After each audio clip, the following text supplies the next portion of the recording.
Hi everybody, this is a continuation from the video that cut off earlier.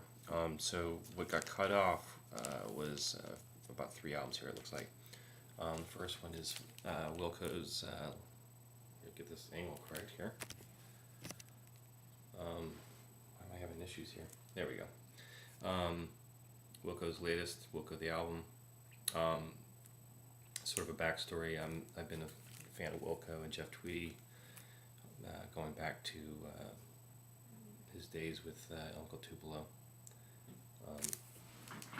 This album actually took a little while for me. I don't know why. It just the first listen it didn't hit me, which is surprising for me, particularly because I'm such a big fan of Jeff Tweedy that really he's one of those few artists where it just feels like basically he can do no wrong. But after the second or third listen or so, basically everything started hitting me, and everything on this album is great. So I don't know what it was that I didn't hear in the first listen. The second Wilco album is their first release, AM. This one's completely different, really, from the rest of their catalog. It's a lot more sort of straight-ahead country rock, and the production is really kind of like the title, AM. It sounds a little bit like AM radio. It's kind of trebly. At least the original release was. This vinyl re-release, I don't know whether it was remastered or not. I don't see anything on it, but it sounds a lot warmer, and it sounds much better than the original CD release. And lastly, that batch that got cut off is Let Go by Nada Surf. They're one of my favorite modern rock bands. I should actually have more of them. I've got a few things on MP3, but this is the only thing I've got in official format and on vinyl. This production on their last few albums have just been fantastic. They just sound so good, and the songs themselves are really good. Good, just straight ahead melodic modern rock. Okay, now I wanted to kind of mention a few records, but specifically surrounding the idea of finding records at Goodwills.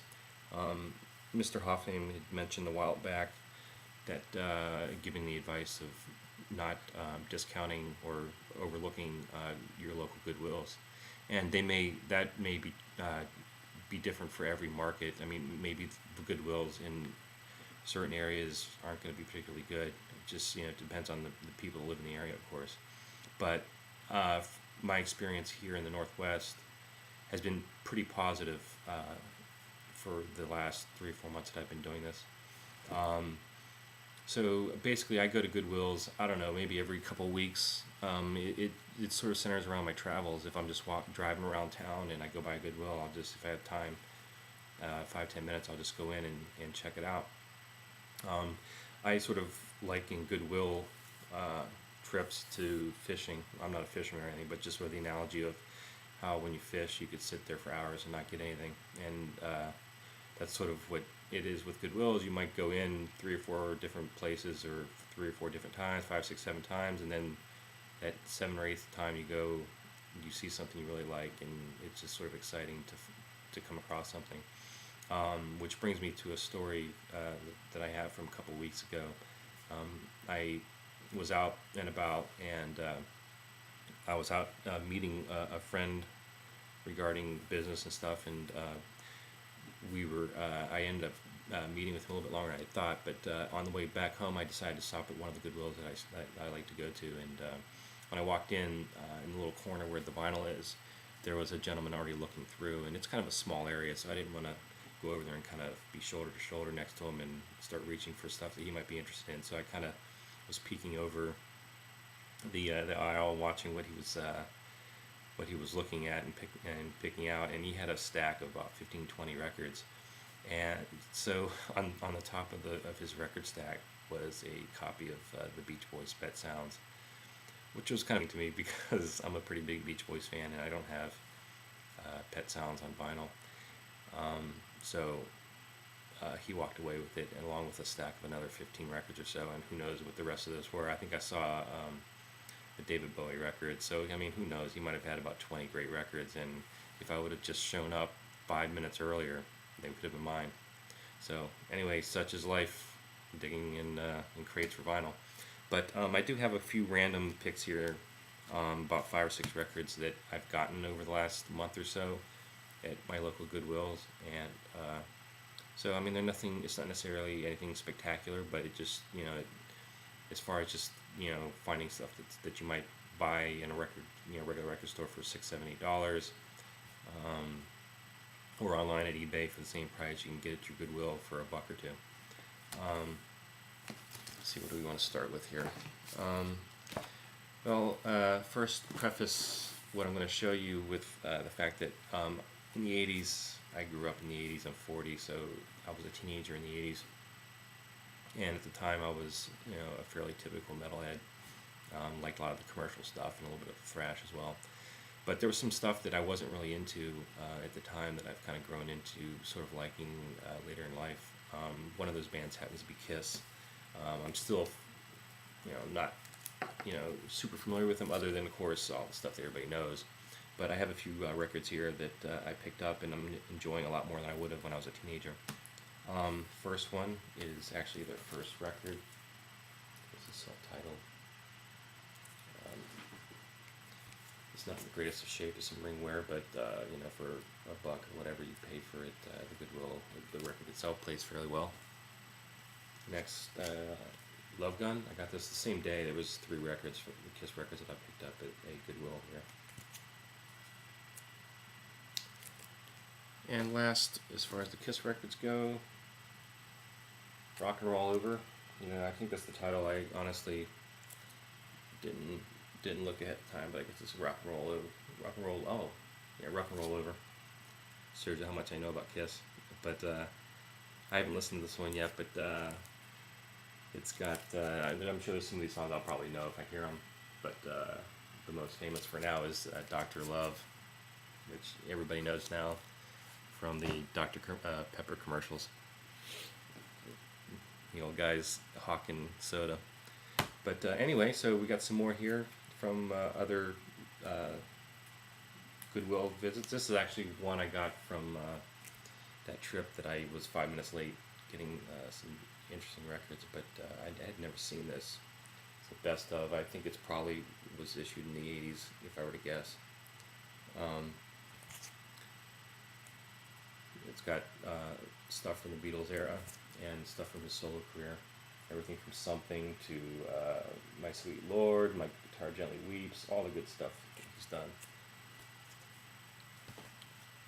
Now, here's another metal record, and it's actually one that from a band that I hadn't heard of until recently. I don't know, the last 6 months or so, I've kind of gotten a little bit into some of the doom and sludge stuff. I wouldn't say I wouldn't say I've as far as what I know about Earth and Sun, what little I've heard from them, I might be interested in them, but that's not really what I like as far as from that general umbrella of metal. I like the stuff that sounds pretty, straight out of the Black Sabbath realm. First group that kind of turned me on to it was Sleep. Excuse me. There was I was listening to satellite radio on like a 30-minute trip, and they were playing their album Jerusalem, which, if you're not familiar, came out in the late 90s, I believe, and it's actually basically one track split over. I guess if you have the LP, it's over 2 tracks, and it's basically one straight drone.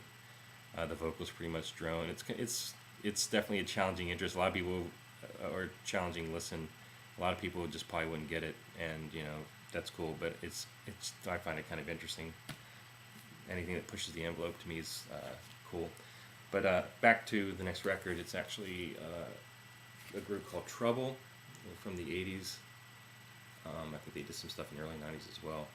And I listened to this once. It's not in the greatest of shapes, as you can see. Some water damage. They're, I guess, sort of in, they were in the 80s, and they were doing something that was a lot different. From that time, they were doing sort of more 70s metal stuff, a little bit like Black Sabbath and that sort of thing, not like the hair bands that were out at the time, so that probably was part of their demise. I got this at Goodwill for, I think, $1. and it's too bad it wasn't in better shape. But this is definitely, I think these original pressings are probably going for a decent amount of money on eBay. Lastly, completely different, this Elvis Costello Spike. Pretty good, pretty big Elvis Costello fan. I think he's one of those people that can just kind of spit out great songs all the time. I think this one's kind of not necessarily at the top of the quote unquote critical list of Elvis Costello albums, but I think it's a little bit underappreciated. It's got Veronica, which is one of his bigger hits. And there's some other really good stuff. This has actually got a little more, I don't know if you'd say orchestration than some of his other stuff. It's got stuff like tuba on it and just other sort of instrumentation. It's not just straight head guitar. So I guess the moral of the story is to if you haven't done it before, check out your local Goodwills. Maybe you don't have anything in your area, but if you've never been to one, it's definitely something to consider. Anyway, till next time.